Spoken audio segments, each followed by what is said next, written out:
Hi, everybody. Thanks for joining me on this Wednesday, December 21st. In the Locher Room, I'm Alan Locher. Season 7 of The Bay premiered this past Monday with all new episodes. Season 7 kicked off into high gear right where Season 6 ended. The daytime drama recently completed shooting its milestone 100th episode, which will be released in early 2023.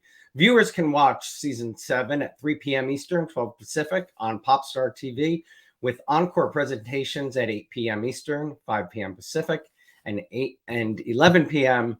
Eastern and 8 p.m. Pacific.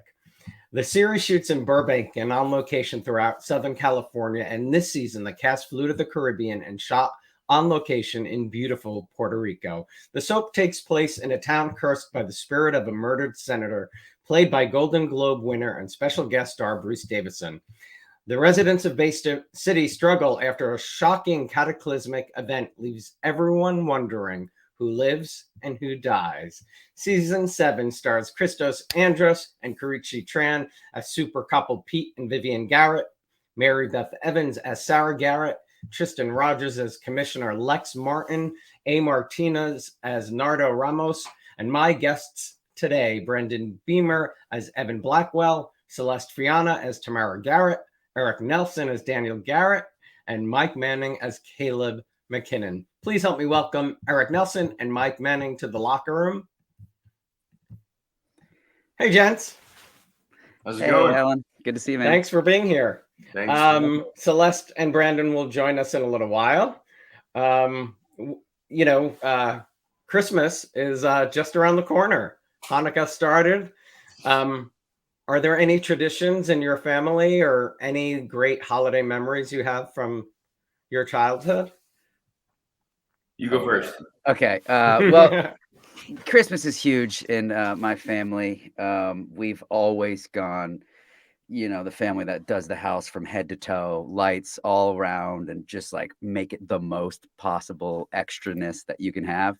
And so I've carried on that tradition in my own house. We even named both of our dogs after Christmas movies because we're so obsessed with Christmas. Ralphie is my one dog from A Christmas Story, and Rudy from Rudolph the Red-Nosed Reindeer. I love that. Yeah, and so we're Christmas crazy here. And I guess I appropriately have on my red shirt for the occasion today. And you do. And I assume your 3-year-old gets excited? Oh, yes. She this whole month has felt like Christmas morning every day, just because she's like the anticipation. And we've done like little gifts throughout just to kind of like build up the momentum. But no, it's been a blast. That's awesome. Yeah, no, I love seeing pictures of Eric and his kids, and like Eric's like full dad mode now, which is cool because I knew Eric when he wasn't a dad, and now to see how excited he is being a dad and like just stepping into that role has been really cool. I love Christmas, so if you can't tell, like all these, like we have like little decorations behind me, and then these like the pictures are wrapped. I had a Christmas party yesterday that we have like an annual plaid party, and so everybody shows up in plaid, and we have we're all just celebrating Christmas and holidays, and that's something I look forward to. And then this year, my entire family is visiting us for Christmas, and my niece is 6, and she's just getting to that age where she's like starting to pay attention to traveling and the holidays and everything else. And so my entire front yard is covered in lights. We have like little snowmen. We have the palm trees are like wrapped in lights and everything. And then the entire they're coming out for the holidays. And then so we're gonna like go to the zoo for Christmas, and we're gonna do it up. We're gonna have like a really nice like Christmas like full week of stuff for her. And so I'm gonna be like the fun uncle this week. That's awesome. Yeah. Uncle Mike. Hey, you were saying you knew Eric before he had children. Did you guys know each other before you did the Bay? No. I think it was the Bay that brought us together, but we've been shooting the Bay. I mean, Eric's been involved with the Bay for longer than I have, but I've been involved, was like 3 years, 4 years. Okay. Feels like we've known each other forever at this point, though. So it's hard to put a number on it. We had so many mutual friends, though, as well. So it's as if I had known Mike for a long time. But no, I guess it's only been a couple of years. Yeah. I think that's awesome. Well, congratulations, season 7 picks up right where season 6 left off. For viewers who may not know much about the Bay or your characters, would each of you describe your characters and sort of where we don't know where you are, but I'll let Yeah. you take this one first. Sure. Yeah. So I played Caleb McKinnon, and Eric is obviously Daniel Garrett. So our characters, it surrounds like the lives and the stories of everyone in Bay City, and Eric and not Eric, Caleb and Daniel, they were childhood friends, and they sort of were. They were always great friends. Caleb comes back to Bay City, my character, for a teaching job, and they sort of pick up their friendship where it left off, and then pretty quickly they realize that there's something more there, and more than friendship, and so in season 5 they rekindle their friendship, and then it becomes a bromance, and then it becomes a romance, and then in season 6, as people will see, those episodes are on right now. They go through the thing that I love about season 6, and Alan, we talked about this, is that in season 6, it dealt with what was going on in the world. So they had the Bay included like Black Lives Matter, it included COVID, it included a lot of things that were going on in our society, and I love that. For me, I love when art reflects what is happening in the world, and it allows us to sort of turn a mirror on society and examine what's happening. So in season 6, if people watch the show, they remember that it ended with a wedding, and it was a wedding between our two characters, which is really important to me because I feel like it showed perhaps general audiences, but also LGBT audiences, that they are worthy of love and acceptance and everything else, just like everyone else. And so, like I said, in season 5, in season 5, it's the friendship. It's hard to keep track, isn't it? I know. There's so many, but in season 5, it's the friendship. In season 6, it's the wedding, the romance, and then in the end of it, it ends in a wedding. And then, of course, it's not it wouldn't be a drama if in the wedding wasn't interrupted by a bunch of men with guns. Yeah, well, the first 2 episodes just aired on Monday and Tuesday, and we don't know where Daniel Garrett is. Daniel doesn't know where Daniel is. Since episode 1, I feel like Daniel's just been this lost person. From the beginning, Daniel was kind of always the not black sheep of the Garrett family, but he kind of came in and ruffled some feathers and kind of went against the grain of the typical Garrett clan, and kind of his journey of finding himself and really coming to terms with who he was as an individual, and everything he was kind of taught in life, religious wise and such, and all of these elements of his life kind of added to his confusion and his awareness of not being accepted and not being loved, and really was just always in his own head, and finally came to terms with who he was. And of course, the outpour of love and support was there, unbeknownst to Daniel, until it happened. And then, Caleb comes into his life and forever changes it. And we fall in love, and things are going well for 1 second for Daniel, and then it's all upside down again. So all upside down. Yep. Where Well, he that makes is- it more exciting for you two as actors. exactly. No, there are no dull moments at all, are there, Mike? No, not at all. And it's great. Like I think I'm so blessed because immediately, I mean, they've been doing the show for years, and I was welcomed wholeheartedly when I joined the cast, and it really felt like a family. It felt like they pulled up a chair for me at family dinner and just said, "Come on in and let's have some fun." And Eric is such a giving actor, and every single scene we do, every single take, every single moment we have is just great. Just because, like, I feel like, especially this season too, I'm very excited for people to watch, because I feel like it explores the complexities of any relationship, And then shooting in Puerto Rico, like you said, it just adds sort of an action element to what are already complex characters and interesting situations. I watched Monday and Tuesdays. Is Puerto Rico? Do you know if Puerto Rico is in Monday and Tuesdays episode? I would think. I think so. Yeah, I'm just curious because you can't, you can't really tell, or I couldn't tell it was, Puerto Rico per se. Okay. I mean, I know it's mentioned. Okay. So maybe, I don't know. Maybe. I know it's mentioned, but I don't know if we actually get there in the first two episodes. Okay. Sure. Yeah, you might not be. I should have asked Gregory. Eric, what does it mean to you to play Daniel, knowing the impact, of that storyline, and now your relationship with Caleb? Representation matters, basically. Absolutely. No, it means everything to me because as an actor, we're always searching for those roles and those opportunities that really stretch us as actors and really takes us out of ourselves to be able to portray something that is completely different than yourself. And Daniel has given me every aspect of that possible. And he's had a wonderful arc on the storyline that I'm just forever grateful to Gregory for. And to get to work with actors like Mike and everybody else in the cast has just been, it's been a dream come true. That's why, it's been this many years and we're all still here because it really is so much fun. And we get so many great opportunities on the show. And my storyline is just one of those. And, to kind of portray a character who's struggled with himself, isn't that far off of who I am in many ways.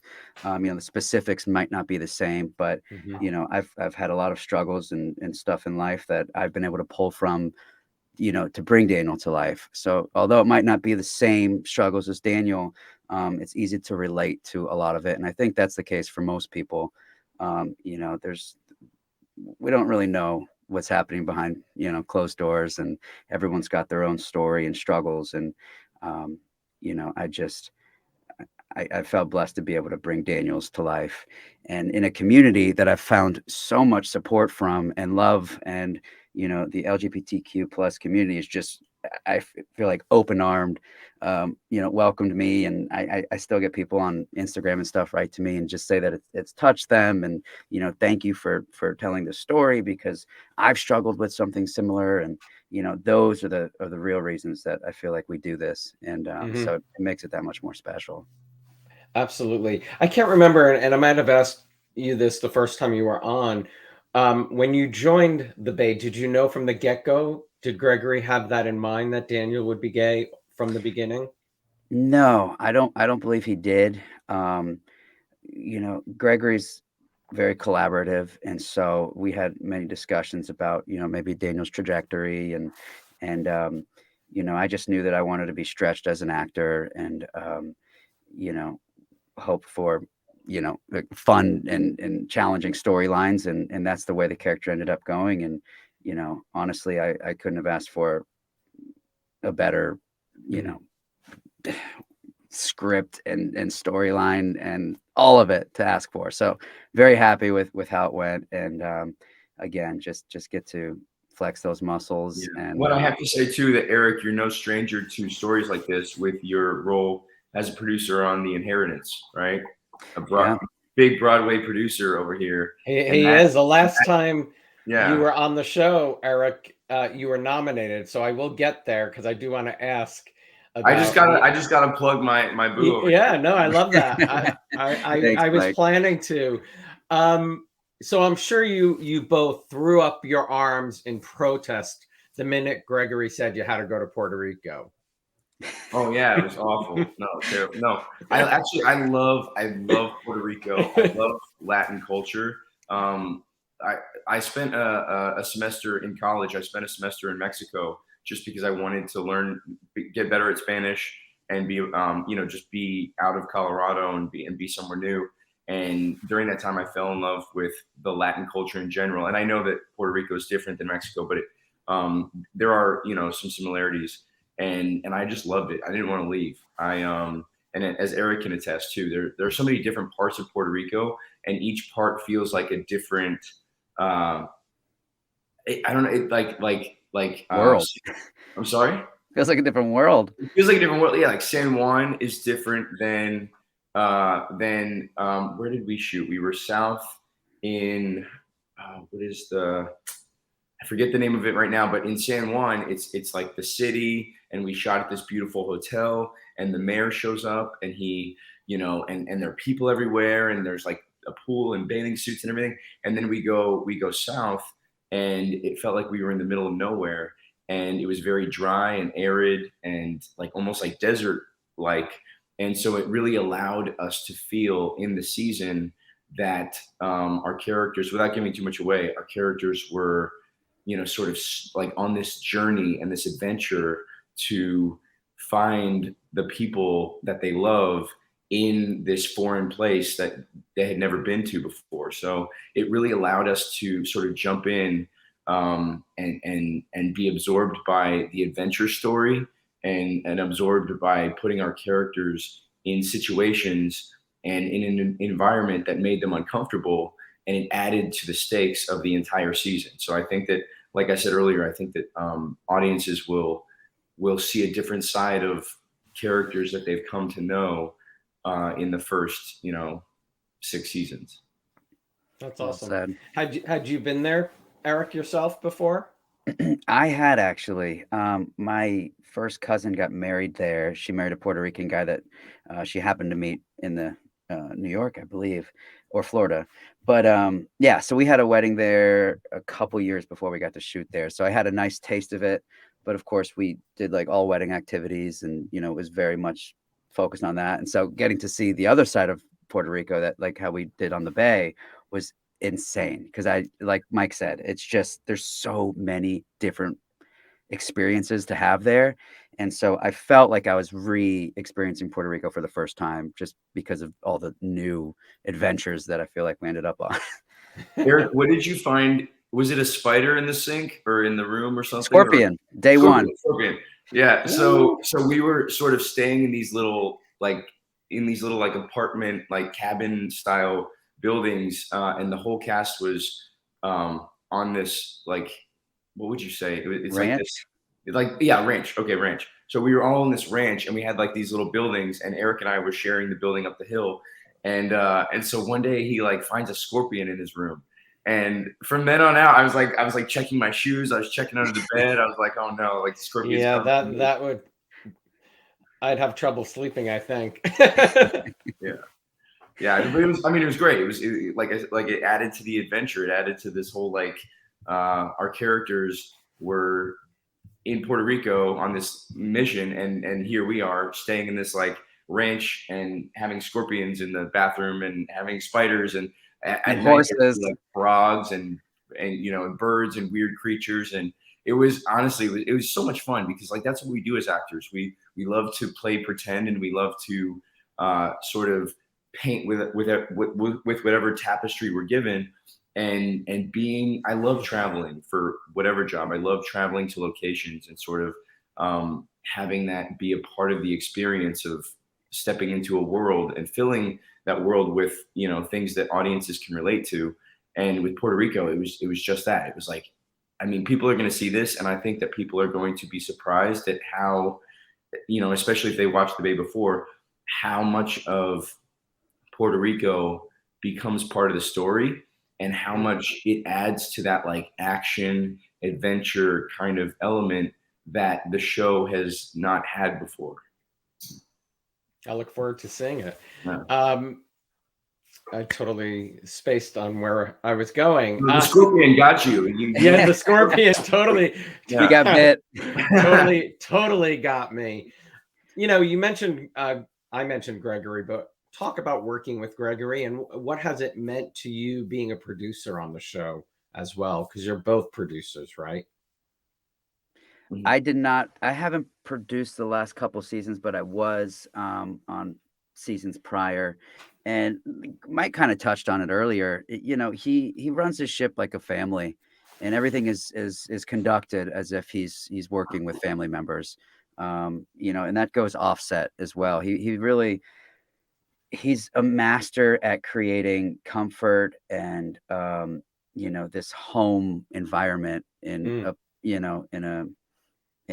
lot of the times rather uncomfortable situation. As actors, we're doing all these things that aren't our normal day-to-day lives, and he makes it seem like we're kind of at home when we're doing them, which is rare, and you don't experience that a lot on set.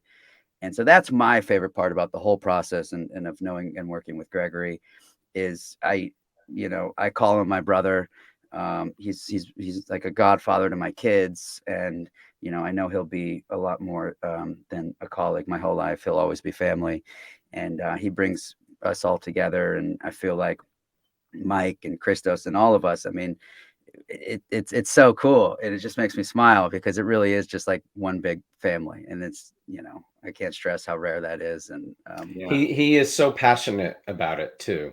He's passionate, and he's also it's like I watched an interview with Spielberg, and they would talk about how Spielberg, on the set of E.T., he would get down with the kids and like speak at their level, and with Drew Barrymore and others, he was just as excited as they were to be a part of that experience and to be on set and everything else. And with Gregory, I feel like he shows up every day and he's excited to do what he does. And that excitement, I mean, you lead from the top down, right? And that excitement sort of permeates the entire experience on set. And Eric just touched on this, how rare it is to have someone that is such a friend and you have such a close bond with, because as they get to know you as a person, they're able to put those characteristics into the character. Mm-hmm. And that's very rare. Like so many times as actors, we wait around and we're sort of invited to be a piece of a puzzle of somebody else's world. And we sort of step in, we do our job, we go home. And with the Bay, because we've been able to live with these characters for so long, these characters have become part of ourselves, and then part of us have sort of made their way onto screen with these characters. And so, Gregory writes the roles knowing who we are as people and knowing the journey that he wants to take these characters. And that's something that doesn't typically happen. You don't really get somebody that's like, okay, I'm going to write this character for you. It's like, okay, show up and just do your job and leave. And it's been collect your paycheck. Exactly. And it's been such a fun journey when you're able to have somebody that really cares about you and gets to know you and uses that to bring out the best in whatever character, whatever situation you're a part of. That's awesome. You both received Daytime Emmy Awards for your roles. Mm-hmm. Can you take me back to that evening, Eric, and what do you remember about your name being called? Yeah, it was really special. It was before COVID. I think it was maybe 2018, 17, 18 maybe. But anyway, it was something when I started the show, I thought, never would have been a possibility or in the cards. And then to see how much the show grew and to see how much I even grew while doing the show. And it was a full circle moment. And, all my peers were there and my family flew in for it. I had my mom and cousins and grandparents and the whole thing. So it's a moment I'll never forget. And, it's sitting above my piano in my living room. And it's just always a reminder of, hard work and, nothing's impossible, I guess. But definitely a huge blessing. And what was on your Emmy reel? Do you remember what scenes? Yes, it was my initial coming out moment. And I think one of the most powerful scenes on there was I had gone to speak to my priest to tell him, I'm a sinner, I'm a bad person, I'm evil. This is I'm feeling these things and I've been taught my whole life this isn't right. And, and he just has a moment of looking at me and he just simply says, well, what's your sin? Like none of that was in the realm of what this priest considered a sin. And so my whole life like shifted before, your eyes in that 1 second. And I think that scene spoke volumes, and, was a beautiful scene to be able to portray and play out on screen. So again, if it wasn't for the material, that's half the work, is just getting good material, and getting to bring it to life, just the icing on the cake. So won't ever forget it. That's for sure. I bet having your family there, Mike was telling me same for him, right? When you, Yeah. Well, I was able to give my speech, and my family saw my speech. Mine was during COVID. So I basically gave a speech to an empty auditorium with a bunch of cameras. So it was, and Eric was there. We were both standing in the green room. They called my name. I was completely shocked. I did not think I was going to win. And then I walked on stage and I accepted that award, and it was life changing. I mean, it's a blessing that we get to do what we do and bring these characters alive. And when you're recognized by your peers and the community in that way, and you receive, a golden statue that says, you're doing a good job, keep it up. It's really affirming. And it really feels great. And like Eric, my storyline with Eric in season 6, what I won the Emmy for, was so important to me, because the season during the season, it progresses and you see this relationship between these two guys, and then it ends in a wedding. And on my Emmy reel, it was our wedding vows and having this beautiful ceremony, and to be recognized in general is amazing, but to be recognized with material that you care about so much, and for characters that you care about so deeply, it really meant a lot. And like I said, it was beautiful. It was life-changing. That's awesome. Eric, as your publicist mentioned earlier, the inheritance. I have him on retainer. Yeah, exactly. Last time you were here, you were a Tony nominee, but you have since won the Tony Drama League, Outer Critics, and a GLAAD Media Award. Is that correct for the inheritance? That is correct. Yes. Wow. Which is weird to listen and hear out loud. Yeah, again, it was, I came from theater. That's where my training came from. That was my first love. That's how I got into film and television and everything else. And so I knew that one day I wanted to produce a show on Broadway, and I had acted in one on Broadway before, and that was amazing. But I was like, one day I want to be on the other side of this, get to, help create the job for other actors, and, just get to see the whole process come to life on stage. And was blessed with the opportunity to jump on with the inheritance. And, had just won the Laurence Olivier Award in London.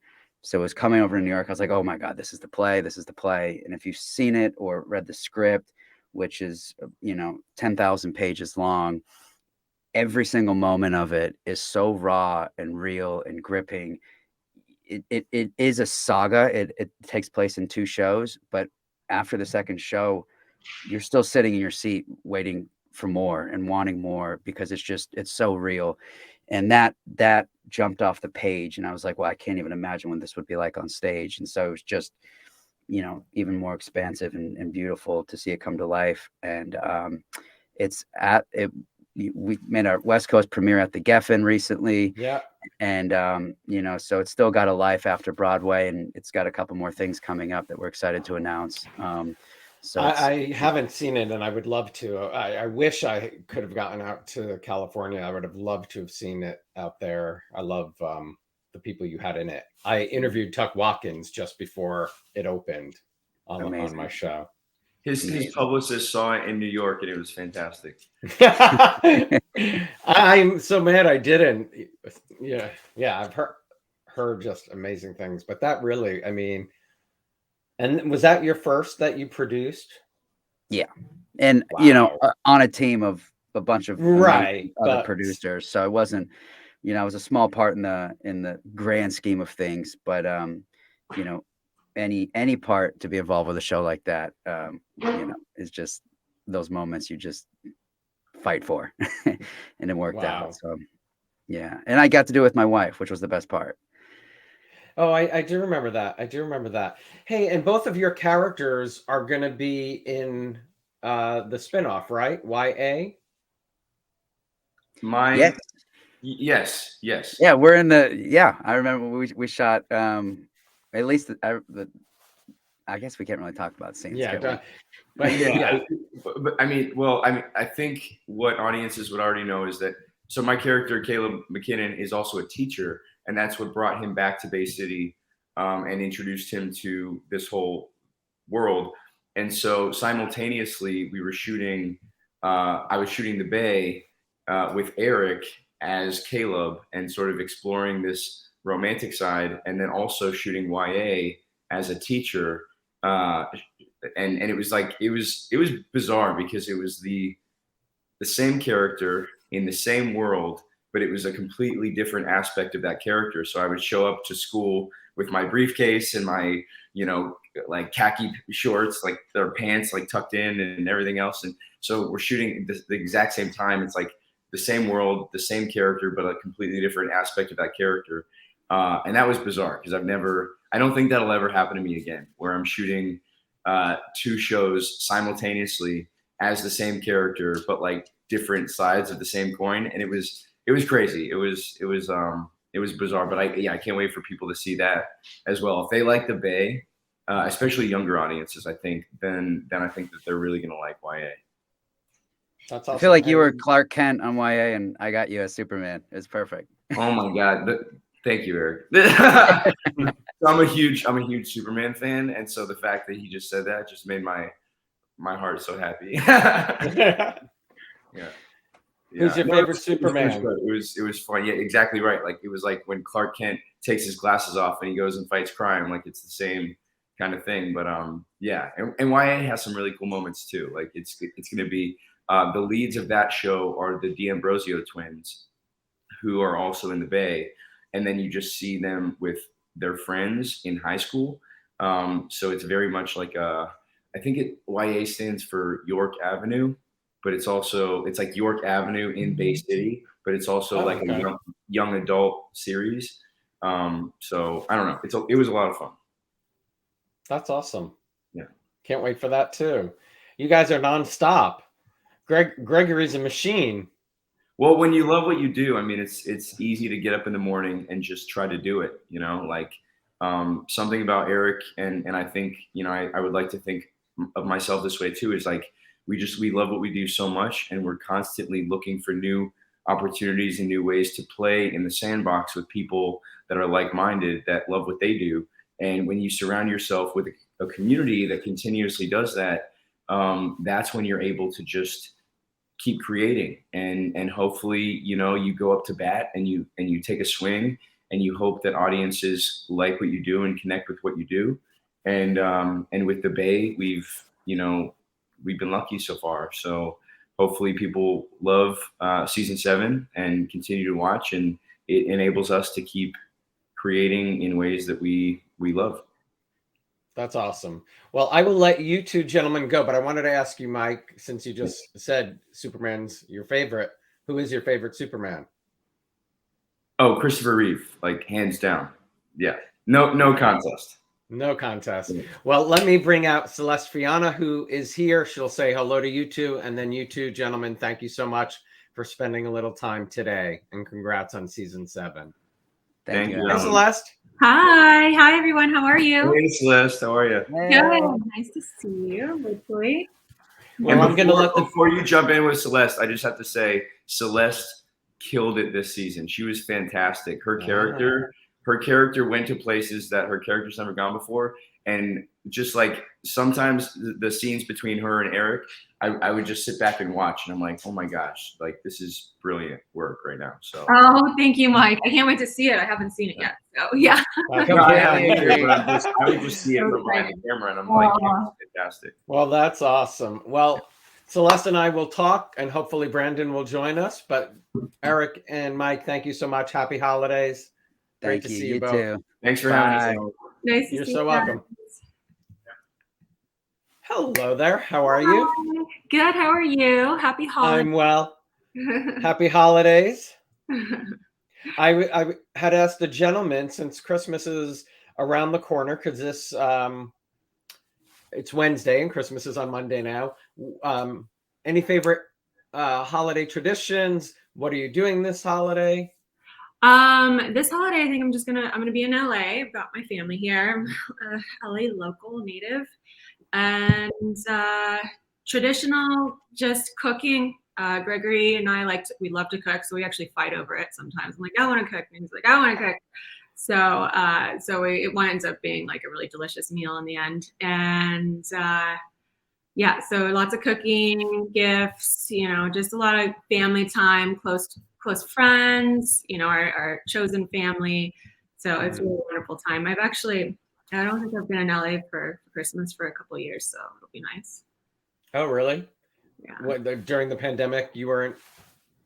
Yeah, I normally kind of bounce around during this time, so it'll be really nice and had some. Nice to stay home.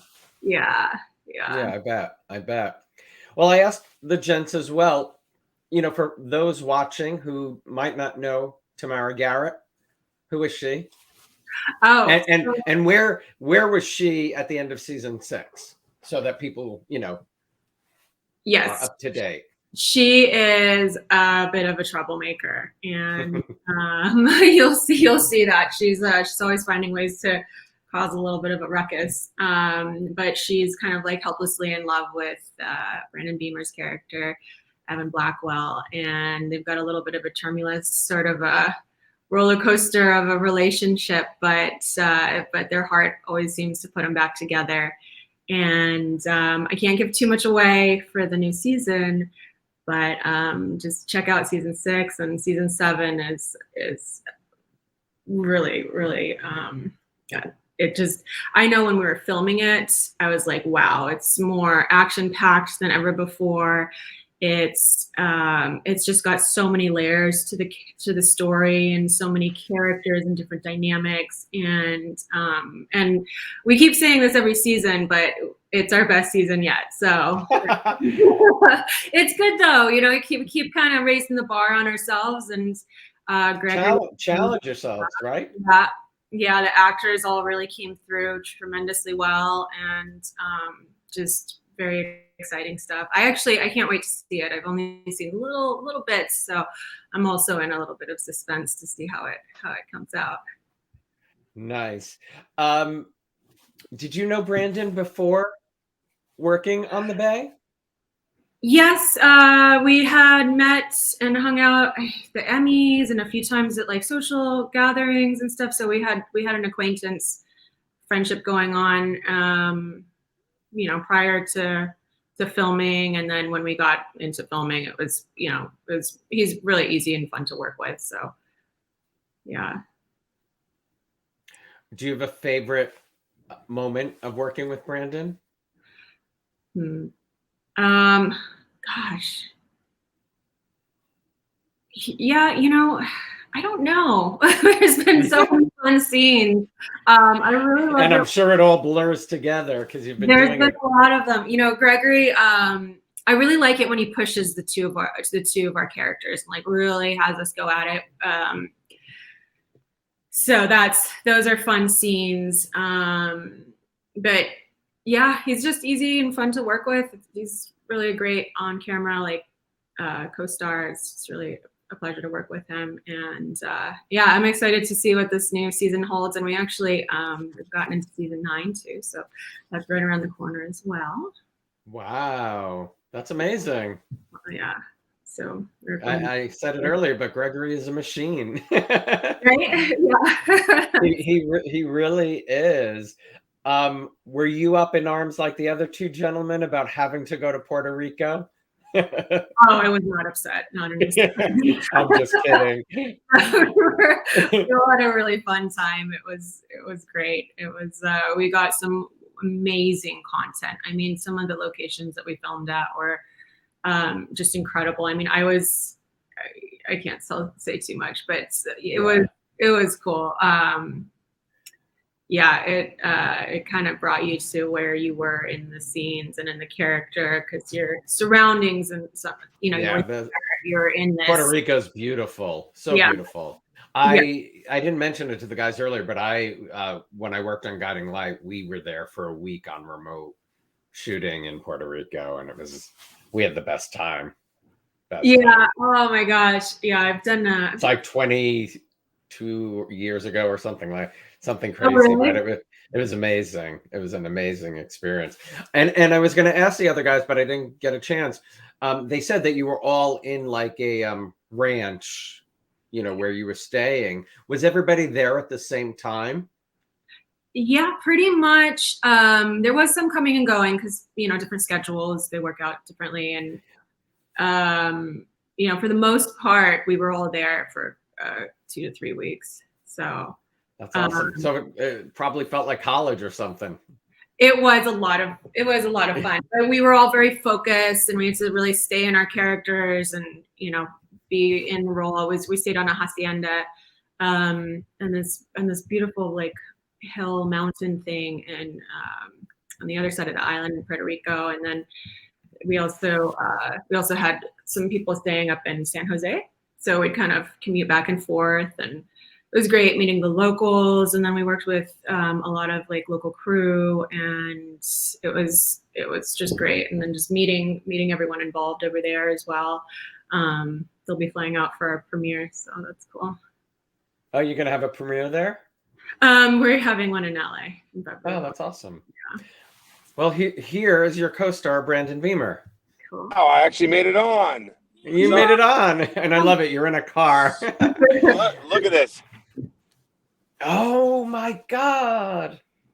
Yeah, we got a full-on storm that we weren't expecting, so it's yeah. Wow. It's a little much. Wow. Well, Brandon, thanks for stuff. That's crazy. Yeah, it definitely was not. This was not the plan. I was supposed to be up at the house, but then we're like, we got to get out of here early. So we're trying to get out of here early so that we can get back to Los Angeles. So I was going to be at the house. How much snow are they Wi-Fi. expecting?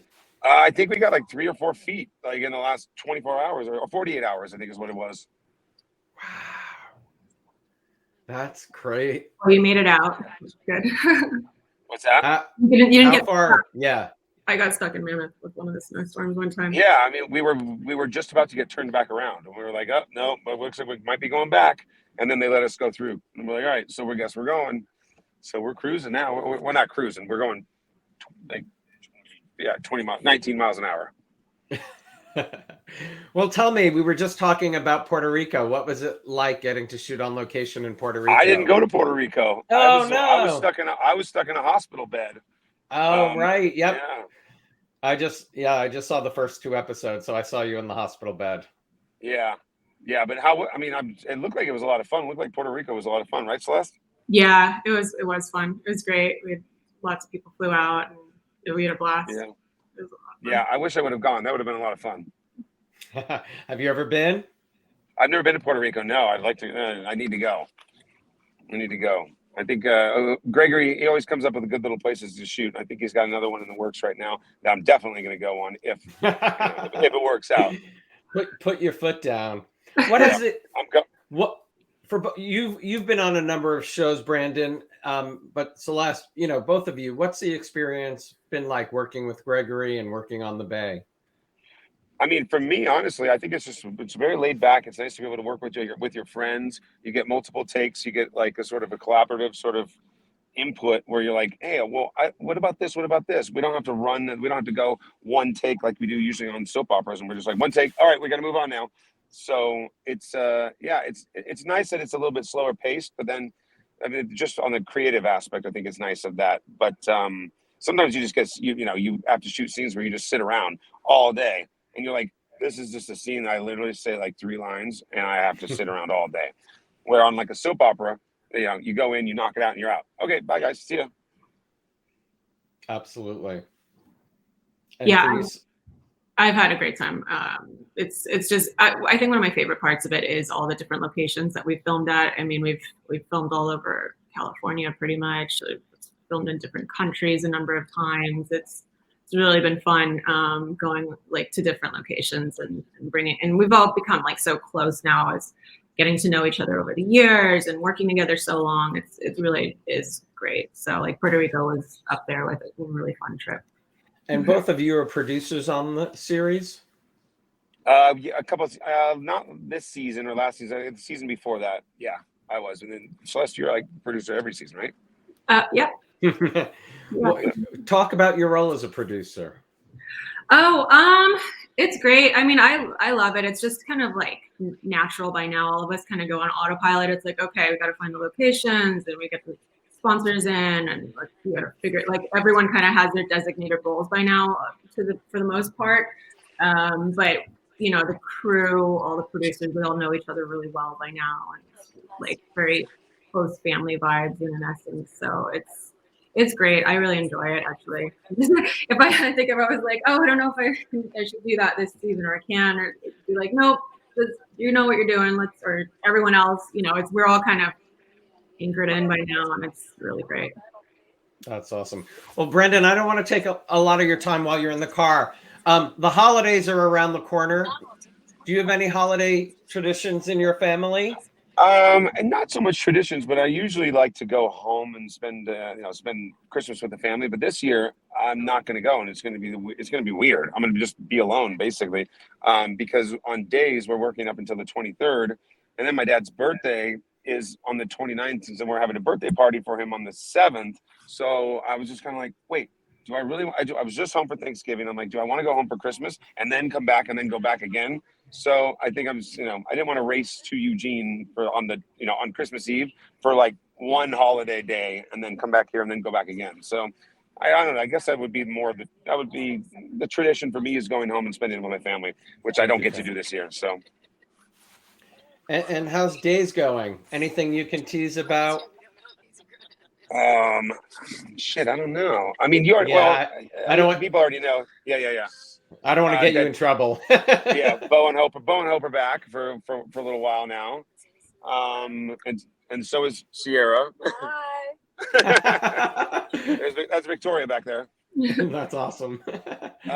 And so that it's definitely something that Sean has not had to deal with, and it's a totally different storyline that I've ever experienced on days that's happening right now, which is a lot of fun. It's nice that we actually like get something that's not, oh, Belle, are you cheating on me again? Okay, now I have to be angry at you, be angry at Philip, or be angry at EJ, so now it's something completely different. So that's going to be, I don't know, I think that'll be a lot of fun.